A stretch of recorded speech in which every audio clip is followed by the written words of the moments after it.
But before you think about the clothing, you have to think about the environment. So why they needed this modern clothing or Western clothing? That's because architecture was changing. So this is the Mitsubishi company's office building. It's right in front of the Imperial Palace in Tokyo. And the architect of this one is called Josiah Condor. This man, his name is Condor. He was a British architect.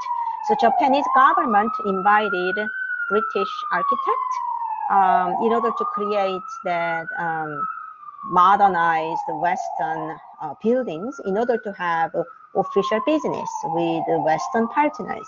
So this is the same Mitsubishi company that you know, like what do you own by Mitsubishi? You either have like a car or truck, or Mitsubishi also makes boats. The Mitsubishi company that you know. And also from this period, you have a Toyota company too. Or like a Honda. These are all families' last name. They were originally samurai families, but during the modernization period, they quickly became a big merchant. So in order to live or work in this kind of buildings, you no longer need the Japanese traditional kimono because you no longer sit down on the tatami mat. These are modern style buildings. And then palace also created this kind of rokumeikan is a what is it, like a Western style palace in order to entertain Western diplomats and guests. This one was burnt by the fire, so you only have a picture of it, but that was completed in 1883. So in order to go to westernized banquets and events, you also need a formal wear, like a tuxedo, dresses, you know, those modernized clothes. So it's not just solely of the dress or technology. So this is Akasaka Detached Palace. Condor, Josiah Condor's student, Kata Uyama Tokuma, created this building in 1909. So a lot of young Japanese people studied abroad late 1880s and then came back to Japan and started to make this. What does this palace look like? Where can you find a close example in Europe?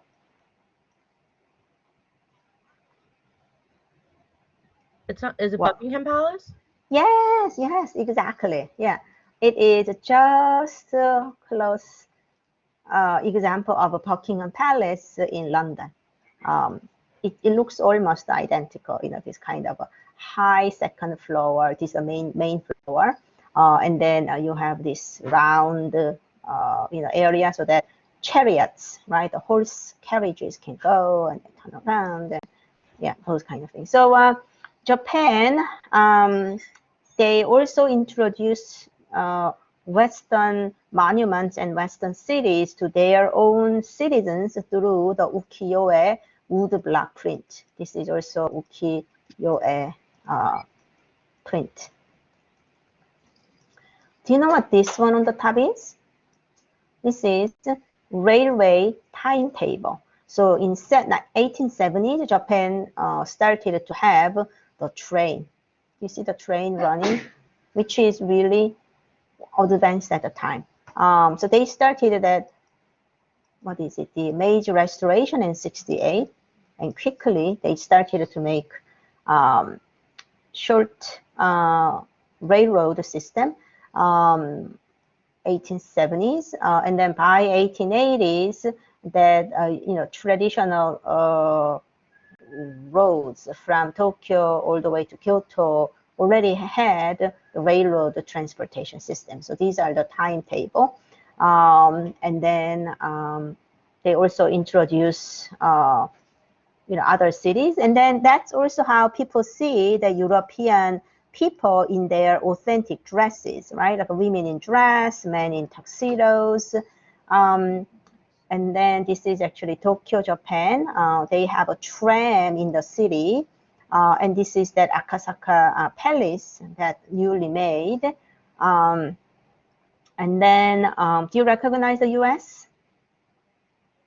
Yeah, the famous Brooklyn Bridge, right? The Brooklyn Bridge was a wonder. It was built when was it? 1860s, right?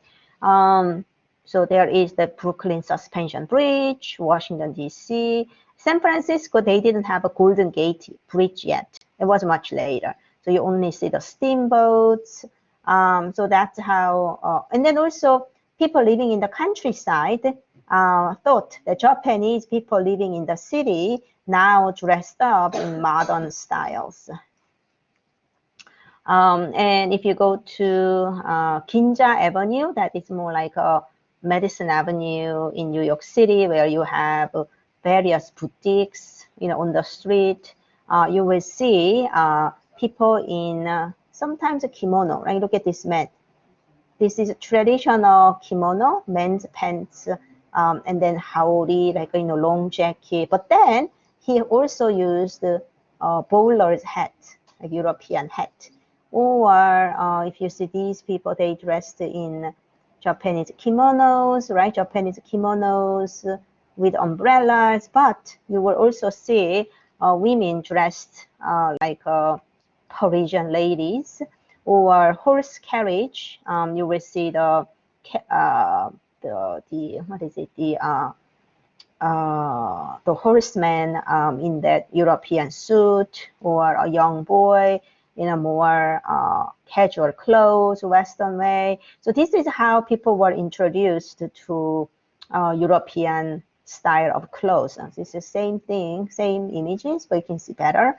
A lady in kimono, and lady in kimono, but they have a European style umbrella, versus there is a gentleman in full Western garment.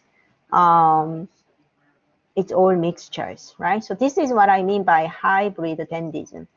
And this hybridity, you mix and match with your traditional garment with European accessories, continue all the way to 1950s in East Asia.